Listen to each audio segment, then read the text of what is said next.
Olá, continuando o nosso assunto, abordamos no nosso último encontro uma pequena diferença existente nas duas profissões de fé que nós temos.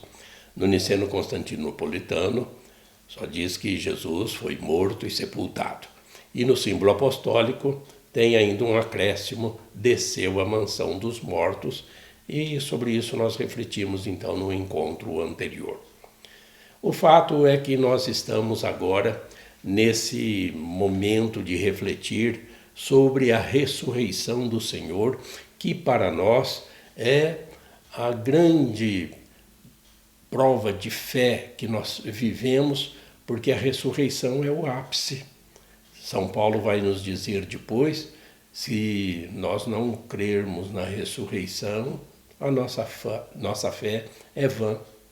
Estamos perdendo tempo, porque se Jesus morreu, foi eliminado de acordo com os interesses das autoridades da Palestina, e ali, ele tendo sido desmascarado, fracassou a sua rebeldia, ele como um contraventor de leis de Israel, foi condenado, mesmo que da forma como foi, às pressas, executado impiedosamente. Então, os discípulos fugiram, os apóstolos fugiram e Jesus foi colocado no túmulo, pronto, acabou. Se fosse assim, o que estaríamos fazendo? Seria vã a nossa fé. Mas Jesus tem a sua glória na ressurreição. Mas a pergunta que fica é essa. Será que é só na ressurreição que Jesus é glorificado? Não é só isso. Nós temos que entender que a glória, o mistério da paixão, morte e ressurreição de Jesus é um fato único e é o ápice da nossa fé, mas é um mistério. A glória de Jesus começa na cruz. Começa na cruz. Aqui é a glória de Jesus, quando ele é enaltecido, quando ele é exaltado entre a terra e o céu, a glória de Jesus está aí. Por quê? Porque ressuscitar Jesus para Deus, isso é fácil demais. Da mesma forma como para Jesus era super fácil devolver a visão aos cegos, a audição aos surdos, devolver a função dos membros de um corpo paralítico, de uma mão atrofiada, ressuscitar ou fazer reviver as pessoas, como o filho da viúva de Naim, a filha de Jairo, curas à distância, como nós vimos para aquele oficial do exército romano, que lá de Caná da Galileia, Jesus curou o filho dele lá em Cafarnaum. Então, tirar Jesus vivo novamente, ressuscitado do sepulcro, para Deus, fácil demais. Ele é o Senhor da vida. Agora, a glória de Jesus está nesse momento em que ele vai para a cruz e é morto. Ele aceita morrer de amor. Jesus morre de amor pela humanidade. Ele, que nós vimos no encontro anterior, não era vontade do Pai que Jesus sofresse assim cruelmente uma morte bárbara como essa numa cruz. Deus Pai não quis isso, mas Deus sempre tira o bem do mal. Então Jesus, percebendo que vai acontecer isso com ele, ele aceita esse sacrifício em prol de salvar a humanidade, de redimir a humanidade. Então Jesus transforma esse ato de injustiça de todas as pessoas antes e depois dele, viventes na face da terra, por suas iniquidades, nós o colocamos aí, não foi Deus. Nós o colocamos na cruz.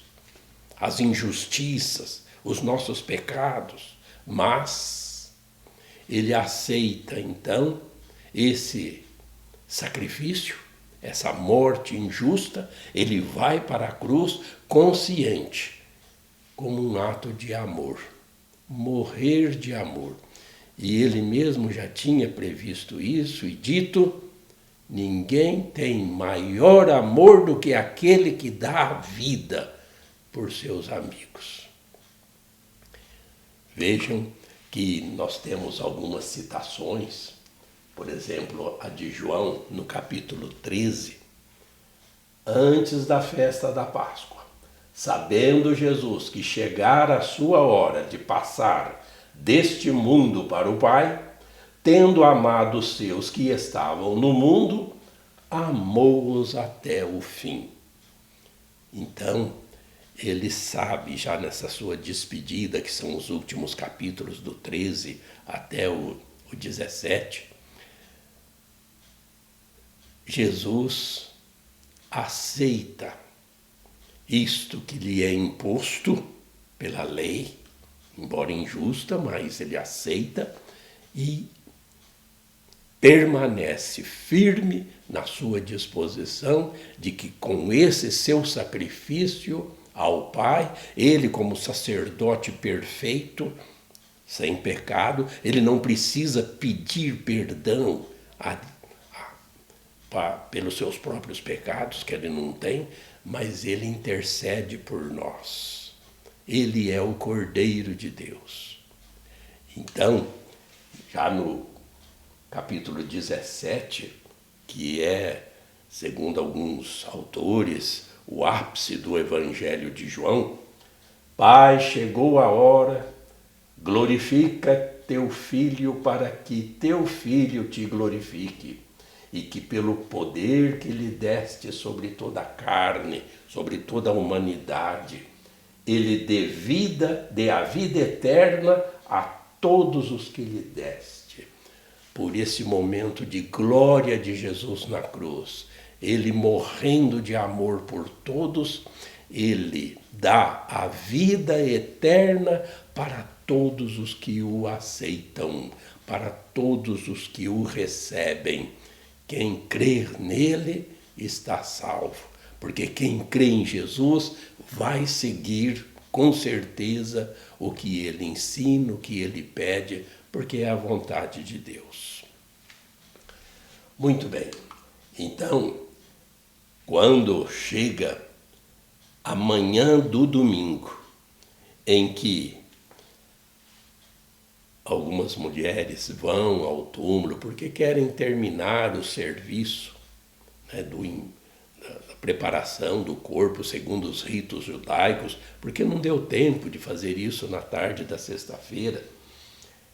Elas já estão preocupadas com quem iria rolar a pedra que estava na frente do túmulo onde Jesus tinha sido colocado.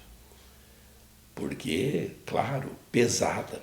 Mas quando elas chegam, nós vemos nessa pintura, a pedra está do lado. Aí chega a vitória de Cristo sobre a morte. A vitória de Cristo sobre os adversários, simbolizados pelo diabo, pelo demônio, por Satanás. Porque com a morte de Jesus, parece que o demônio levou a melhor. Parece que o demônio foi vitorioso. Mas não. A vitória vem agora sobre a morte. A pedra é colocada de lado. Elas chegam e encontram o túmulo vazio. Leiam comigo o que o parágrafo 640 do Catecismo nos fala a respeito disso. O túmulo vazio. Por que procurais entre os mortos aquele que está vivo? Não está aqui, ressuscitou. É o que Lucas nos conta no capítulo 24 a respeito de anjos que estariam ali para avisar as mulheres: não está entre os mortos aquele que está vivo. No quadro dos acontecimentos da Páscoa, o primeiro elemento com o qual nos deparamos é o sepulcro vazio. Ele não constitui em si uma prova direta. A ausência do corpo de Cristo no túmulo poderia ser explicada de outra forma. Apesar disso, o sepulcro vazio constitui para todos um sinal essencial. Sua descoberta pelos discípulos foi o primeiro passo para o reconhecimento do próprio fato da ressurreição. Este é o caso das santas mulheres, em primeiro lugar, e de Pedro, logo depois. O discípulo que Jesus amava, é assim que consta ali no Evangelho de João, no capítulo 20. O discípulo que Jesus mais amava afirma que, ao entrar no túmulo vazio e descobrir as faixas de linho no chão, viu e creu. Isto supõe que ele tenha constatado, pelo estado do sepulcro vazio, que a ausência do corpo de Jesus não poderia ser obra humana e que Jesus não havia simplesmente retornado à vida terrestre como acontecera com Lázaro. De modo que nós também vimos em Mateus, nos sinóticos, que foram colocados guardas para tomar conta do túmulo, porque as autoridades tinham até medo de que, um receio de que os discípulos fossem lá e roubassem o corpo de Jesus e depois dizer para todos que que ele tinha ressuscitado, porque eles estavam mesmo com esse receio devido ao que Jesus tinha feito já com Lázaro, revitalizado Lázaro. Mas os discípulos e os apóstolos consta que eles tinham de fato fugido. Eles, com o medo que eles estavam, a gente é lógico perceber que eles não iriam ali. Se tinham inclusive guardas para tomar conta do túmulo, eles não iriam fazer isso. Mas, como diz aqui, apesar de tudo, é um fato essencial de se descobrir o túmulo vazio. Os anjos dizendo que não está aqui, ele ressuscitou. E Jesus tinha dito várias vezes que ele ia ressuscitar no terceiro dia, contando então a tarde da sexta, o sábado e a manhã do domingo. Jesus começa a aparecer às mulheres, a Madalena, depois aos 11, a Pedro e depois a vários discípulos. Nós vemos também os discípulos de Emaús, uma página muito bonita no Evangelho de Lucas, no capítulo 24. Então, Jesus ressuscitado aparece aos apóstolos, nós ainda vamos ver isso, a Tomé. Nós vamos ainda ver, provavelmente no próximo encontro, que Jesus não é assim, o corpo ressuscitado, glorificado, e que nós também seremos semelhantes a Ele um dia, na nossa ressurreição, não é um fantasma, não é um fantasma. O próprio Tomé vai comprovar isso e os apóstolos. Mas vamos deixar esse assunto para um encontro depois, Sobre esses linhos encontrados dentro do túmulo, foram guardados, foram cuidadosamente recolhidos. E o lugar do túmulo de Jesus, claro, ficou na memória dos cristãos, dos seguidores de Jesus.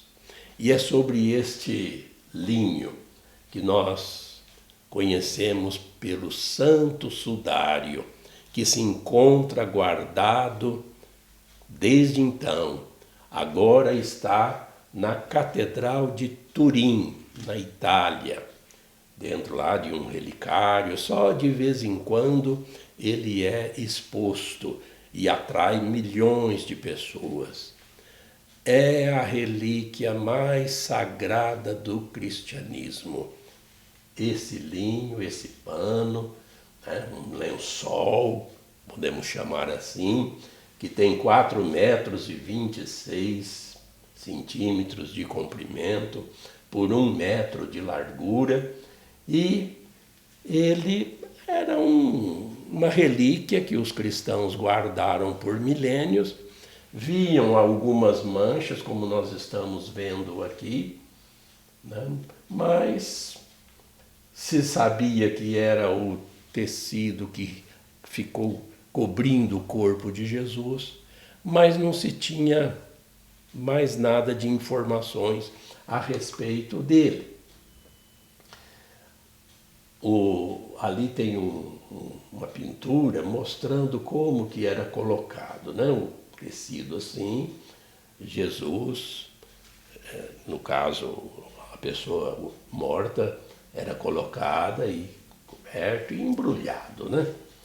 Aqui na Catedral de Turim, mais pessoas, né? Admirando e venerando essa relíquia tão sagrada do cristianismo. Mas o que ele tem de especial? Tem de especial que,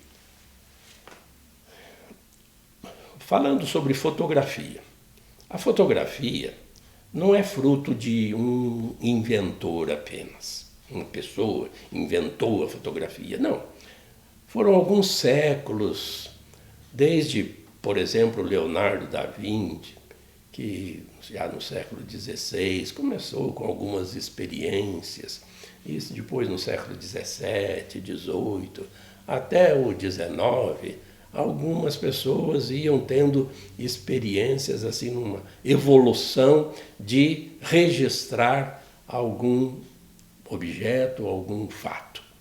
Até que consta que em 1888, finalmente se criou uma caixa chamada a máquina fotográfica, e com a Kodak, que já existia nessa época, produção de fitas, né, que nós conhecemos por filmes, conseguiam registrar, né, com a fotografia, como foi usada com aqueles filmes que hoje praticamente quase não se usa mais. Mas 10 anos depois, em 1898, numa exposição que teve desse sudário, teve um fotógrafo amador, isso em 1898, pela primeira vez, pela primeira vez ele fotografou o sudário.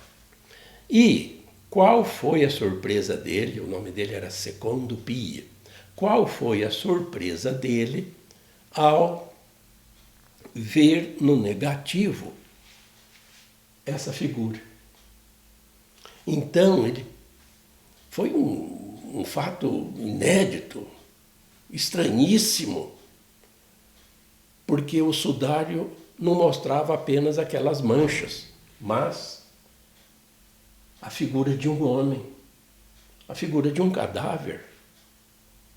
E aí se começou o interesse de cientistas, mas não se evoluiu muito na análise. Ficou um fato surpreendente. Interessante que nessa foto aqui, depois os cientistas descobrem, já em 1931 e anos mais tarde, isso ainda continua sendo comprovado, que o tecido, ele gravou, né, a face de Jesus e o corpo de Jesus em 3D. Em 3D. Uma coisa difícil, porque se fosse, digamos, uma falsificação ou uma pintura, ninguém conseguiria fazer isso na época. Então, começou o interesse. Mas em 1931, depois disso, os cientistas começaram a fazer testes com fotografias. Eles pegaram uma antiga, uma pintura de Leonardo da Vinci, pegaram outra de uma fotografia normal que eles já conseguiam fazer aí na década de 30, e pegaram também o sudário, mas pela fotografia que eles tinham, e num aparelho novo que tinha surgido, chamado VT8, eles conseguiram ver que era completamente diferente uma fotografia normal nesse aparelho do que o Santo Sudário. Mas a igreja sempre teve muita prudência em permitir análises de suas relíquias, até que, em 1978, eles concederam cientistas renomadíssimos, da NASA inclusive, que passaram a analisar essa imagem que tem no Santo Sudário. E hoje, até hoje, isso já faz então há décadas, todos os cientistas que viram, que analisaram, que conhecem de verdade essas pesquisas que foram feitas, não tem explicação. Como que essa imagem surgiu nesse tecido? Completamente impossível, com todos os detalhes que esse corpo desse homem no sudário tem, que batem com toda a flagelação, com a coroação de espinhos desse homem que aparece no sudário com cerca de 1,80 m, esse homem, com marcas dos cravos em todo o seu corpo, aparece nitidamente, de forma que nenhum artista conseguiria pintar essa figura nesse tecido há séculos atrás, porque ele precisaria ter conhecimentos de anatomia, de matemática, de química, até as marcas de soro que o corpo de Jesus deixou impresso nesse tecido, isso era impossível de se conhecer nos séculos passados. Então é uma relíquia que mostra, nós acreditamos, como católicos que somos, nessa relíquia, como de fato o pano, o lençol que cobriu o corpo de Jesus, porque nenhum crucificado dessa época teve coroa de espinhos. Um assunto só para a gente refletir, de modo que a igreja não obriga as pessoas a acreditarem em relíquias, mas todos nós, inclusive os papas, que sempre visitam o Santo Sudário, têm essa veneração, né, por essa relíquia.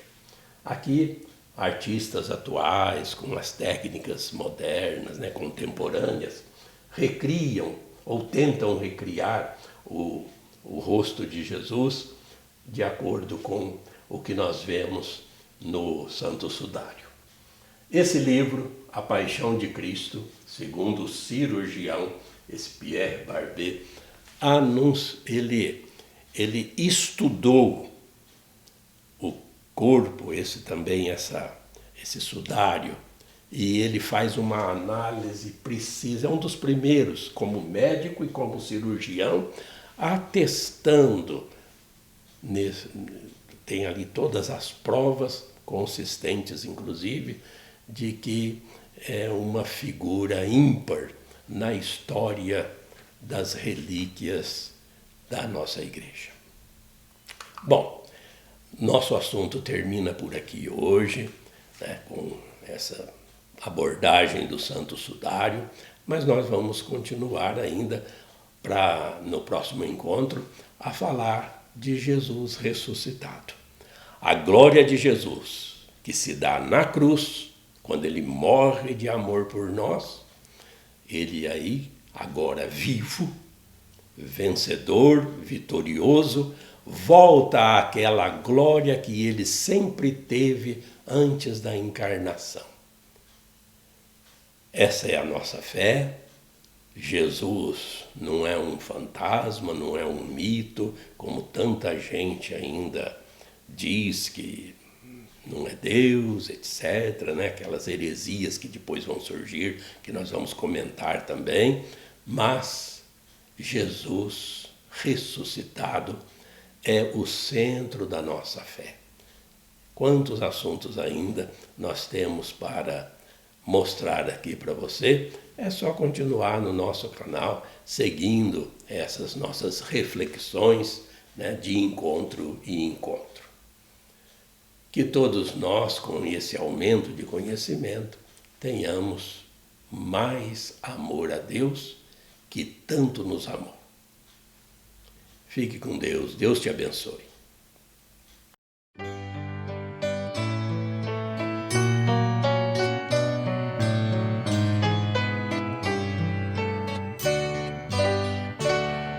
A fé é compromisso que é preciso repartir.